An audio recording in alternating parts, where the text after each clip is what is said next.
एक खासदार ठाकरे गटाकडून ज्यावेळेस शिंदे गटामध्ये प्रवेश करतील त्यावेळेस काही कायदेशीर अडचणी या येऊ शकतात असं देखील सध्या कळतंय। शिवसेनेकडून सचिन अहिर यांनी उपसभापती पदासाठी उमेदवारी अर्ज भरलेला आहे। एकनाथ शिंदे यांच्या शिवसेनेकडून हा उमेदवारी अर्ज भरण्यात आलेला आहे असं सध्या सांगण्यात येत आहे। त्यामुळे एकनाथ शिंदे यांनी एक प्रकारे ठाकरे गटाला धक्का दिलेला आहे।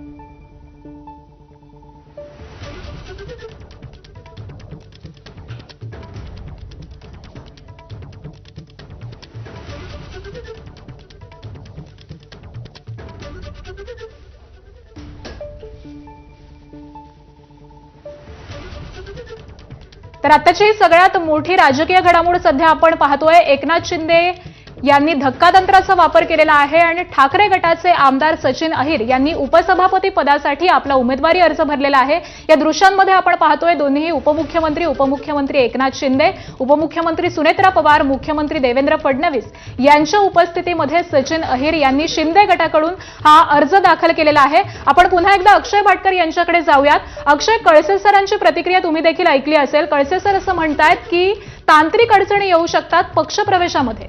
अक्षय,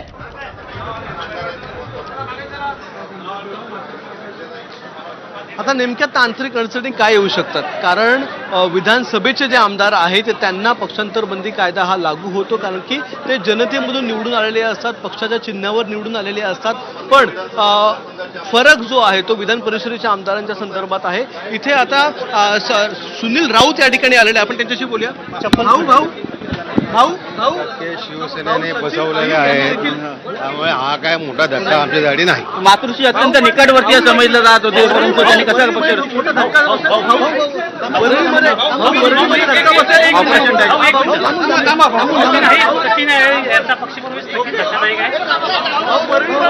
अनेक धक्के शिवसेनेने बसवलेले आहेत, त्यामुळे हा असा मोठा धक्का नाही।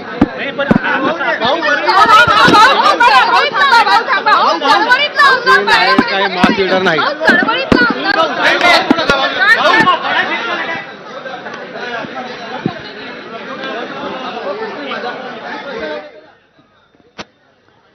तर ठाकरेंचे आमदार सचिन अहिर यांनी शिवसेनेकडून आता हा अर्ज भरलेला आहे। उपमुख्यमंत्री एकनाथ शिंदे यांच्याकडून पुन्हा एकदा ठाकरेंच्या शिवसेनेला हा एक मोठा धक्का आपण म्हणू शकतो। उपसभापती पदासाठी त्यांनी हा अर्ज भरलाय। उपसभापती पदासाठी नेमकी कुणाची वर्णी लागणार या संदर्भातली चर्चा होत होती। नीलम गोऱ्हे यांचं नेमकं काय होणार, त्यांना पुन्हा एकदा संधी दिली जाणार आहे का, याविषयी देखील चर्चा सुरू असताना आता ही एक मोठी बातमी आपल्या समोर येतेय।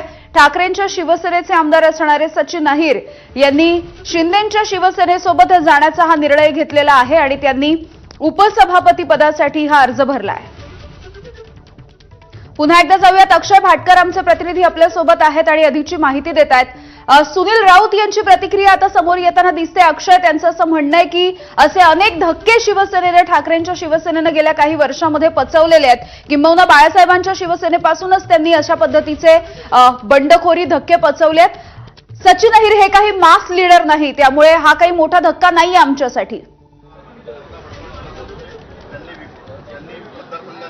पण जर आपण बघितलं यामिनी, या आधी देखील ज्या वेळी खासदार गेले, आमदार गेले, मोठे नेते गेले, त्यावेळी मातोश्रीकडून किंवा उरलेल्या सगळ्या नेत्यांकडून हीच प्रतिक्रिया